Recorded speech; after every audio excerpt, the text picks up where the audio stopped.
Assalamualaikum warahmatullahi wabarakatuh. Sebagaimana yang sering kita dengar di dalam kajian ustadz-ustadz Wahabi, mereka mengatakan bahwa Allah Subhanahu wa taala itu ada di atas langit. Ketika kita bilang kepada mereka, kenapa kalian kok bilang Allah ada di atas langit?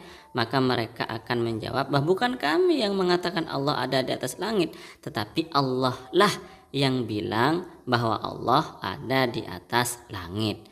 Maka kami santri ahlu sunnah wal jamaah curiga kepada Wahabi. Ini apakah Wahabi ini iman kepada sebagian ayat atau bagaimana?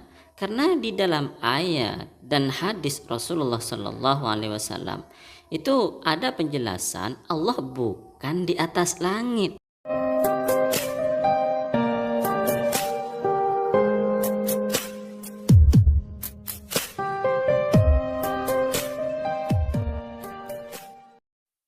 Baik, kita lanjutkan. Nanti kita akan tampilkan ayat-ayat yang menjelaskan bahwa Allah Subhanahu wa taala itu bukan di atas langit.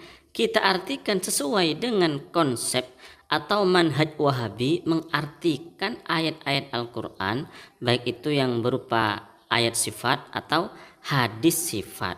Kita artikan dengan manhaj Wahabi, yaitu kita artikan secara zahir atau secara hakiki. Tidak ada takwil dan lain sebagainya. Kita artikan dengan literatur, kita artikan secara bahasa. Selanjutnya mari kita artikan satu persatu ayat atau hadis yang menjelaskan bahwa Allah Subhanahu wa taala bukan ada di atas langit, bukan bertempat di atas langit. Ayat yang pertama, Allah berfirman dalam surat Al-Hadid, wa huwa ma'akum aynama kuntum. Wa huwa, dan dia, maksudnya adalah Allah, ma'akum, bersama kalian, aynama kuntum, dimanapun kalian berada. Ini jelas, ini ayat Al-Quran mengatakan dimanapun kita berada Allah bersama kita. Allah bersama umat manusia dimanapun umat manusia itu berada.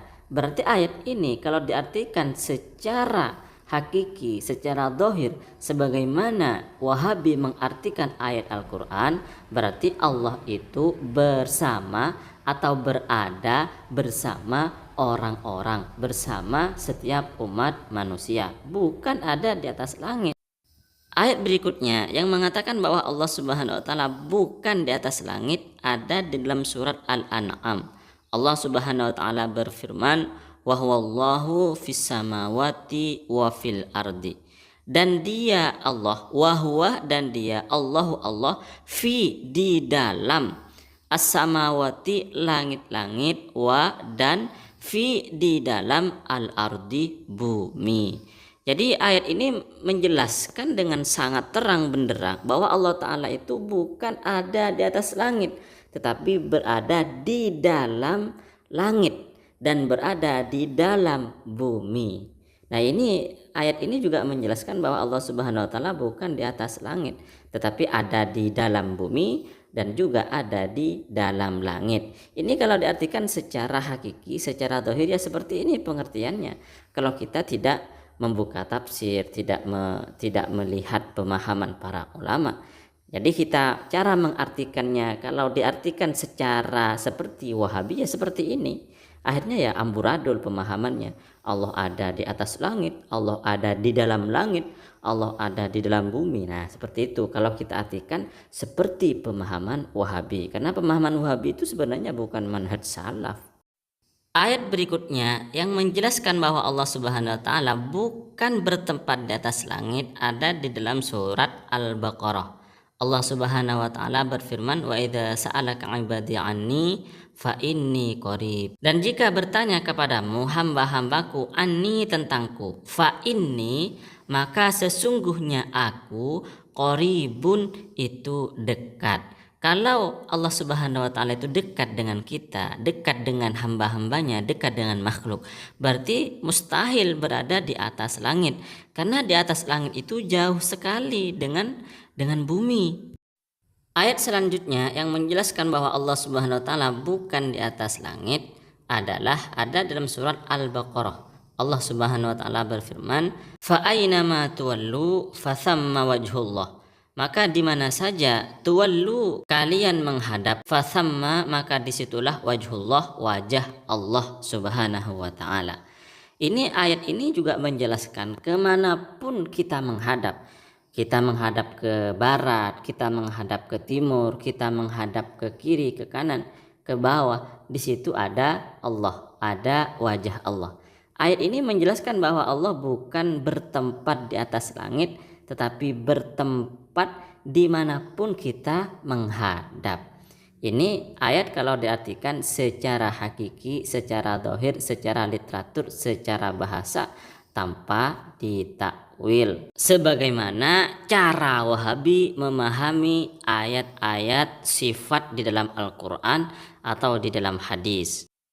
Selanjutnya di dalam sebuah hadis juga dijelaskan begini. Hadis ini muttafaq alaih, artinya di hadis yang diriwayatkan oleh Imam Bukhari dan Imam Muslim dan hadis sahih.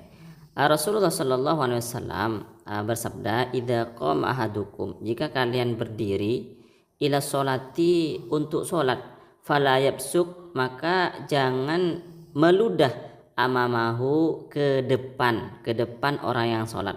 Kenapa? Fa innama yunaji Allah, karena orang tersebut itu sedang bermunajat kepada Allah, madama fi musallahu, selama dia berada di tempat sholatnya atau selama dia berada di dalam sholatnya. Wala an yaminihi, dan jangan meludah ke kanan, fa inna an yaminihi malakan, karena di kanannya itu ada malaikat. Hadis ini kalau kita artikan secara zahir, secara hakiki, sebagaimana Wahabi mengartikan hadis sifat, berarti kita nggak boleh meludah ke depan waktu sholat, karena di depan itu ada Allah. Berarti Allah itu bukan di atas langit, tetapi berada di depan orang yang sholat. Ini kalau diartikan secara zahir, seperti Wahabi mengartikan ayat-ayat sifat atau hadis sifat. Dalam hadis lain, Rasulullah Shallallahu Alaihi Wasallam juga bersabda yang diriwayatkan oleh Imam Muslim, "Aqrabu ma yakunul abdu min rabbih wa huwa sajidun."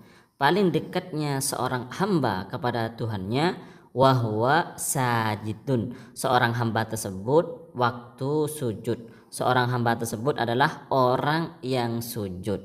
Hadis ini kalau kita artikan secara zahir, secara hakiki, seperti cara Wahabi memahami ayat Al-Quran atau hadis sifat, maka pengertiannya ketika kita sujud, kita itu sangat dekat dengan Allah, sangat dekat dengan Allah Subhanahu wa taala. Berarti Allah bukan di atas langit, tetapi ada bersama orang yang sujud, karena orang yang sujud itu dekat dengan Allah.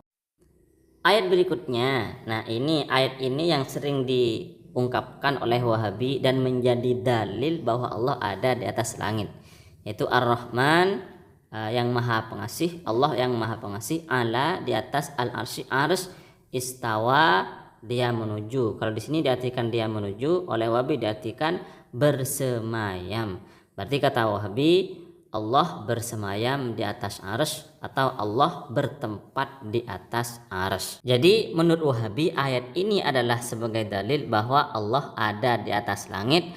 Oleh Wahabi ayat ini diartikan secara zahir, secara hakiki, tanpa ditakwil, diartikan secara literatur. Oke, nggak apa-apa diartikan seperti itu, tapi bagaimana dengan ayat-ayat Al-Quran yang sudah kami tampilkan tadi, atau hadis-hadis Rasulullah yang sudah kami bacakan tadi? Ayat-ayat dan hadis-hadis yang sudah kami bacakan tadi jelas mengatakan bahwa Allah bukan di atas langit, tetapi Allah itu dekat dengan hambanya. Allah Subhanahu wa taala itu ada di depan orang yang sholat. Allah Ta'ala itu sangat dekat dengan orang yang sujud. Apakah Wahabi ini beriman kepada sebagian ayat dan tidak beriman kepada sebagian ayat yang lain? Atau bagaimana? Kalau ayat yang cocok dengan pemahaman Wahabi mereka terima, tapi kalau ayat yang tidak cocok dengan pemahaman Wahabi mereka tolak. Apakah seperti ini pemahaman Wahabi itu? Kalau misalnya Wahabi mengatakan begini, oh yang dimaksud dengan Allah dekat dengan hambanya, Allah ada bersama setiap hamba, itu maksudnya adalah ilmunya Allah, bukan zatnya Allah. Berarti pemahaman Wahabi yang seperti ini, jawaban Wahabi yang seperti ini, berarti Wahabi itu mentakwil. Lalu kenapa Wahabi itu hanya mentakwil sebagian ayat dan tidak mentakwil kepada bagian ayat yang lain? Selanjutnya, di dalam sebuah hadis yang sahih, Rasulullah SAW juga bersabda seperti ini. Wa anta, dan engkau ya Allah al-dhahir, yang maha dhahir, falaisa fawqaka syai'un, maka tidak ada di atasmu sesuatu. Wa anta al-batinu, dan engkau Allah al-batinu, yang maha batin, falaisa dunaka syai'un, maka tidak ada di bawahmu sesuatu. Di sini kalau kita pahami, kalau di atas Allah tidak ada sesuatu, di bawah Allah tidak ada sesuatu, ya berarti Allah Subhanahu wa taala itu tidak bertempat. Sebagaimana dulu Allah itu ada tanpa ada tempat, tanpa ada arsy, tanpa ada langit. Karena arsy, tempat dan langit itu belum diciptakan, Allah sudah ada tanpa tempat, tanpa arsy, tanpa langit. Ketika arsy, tempat dan langit itu diciptakan oleh Allah Subhanahu wa taala, Allah tetap ada seperti sedia kala, tidak berubah, yaitu Allah ada tanpa tempat. Pertanyaannya sekarang adalah, apakah kelompok Wahabi ini hanya beriman kepada sebagian ayat dan kufur kepada ayat yang lain? Lalu juga kenapa mereka itu hanya mentakwil sebagian ayat dan tidak mau mentakwil kepada sebagian yang lain? Adapun ahlus sunnah wal jamaah, pengikut pemahaman ulama salaf di dalam memahami ayat-ayat Al-Quran yang berupa ayat sifat atau hadis sifat, mereka memiliki dua metode. Yang pertama yaitu tafwid, artinya memasrahkan arti sungguhnya kepada Allah Subhanahu wa taala. Yang kedua, ulama salaf yang kemudian diikuti oleh ahlus sunnah wal jamaah adalah menggunakan metode takwil, yaitu mengartikan dengan cara takwil yang sesuai dengan keagungan Allah Subhanahu wa taala. Dan yang paling penting adalah bahwa ulama salaf yang kemudian pemahamannya dilanjutkan oleh ahlus sunnah wal jamaah, mereka semua mensucikan Allah dari sifat-sifat kekurangan, seperti Allah bersatu dengan makhluk, Allah bertempat, Allah berada di sebuah arah. Ulama salaf dan ahlus sunnah mensucikan Allah dari semua ini dan sifat-sifat kekurangan yang lain.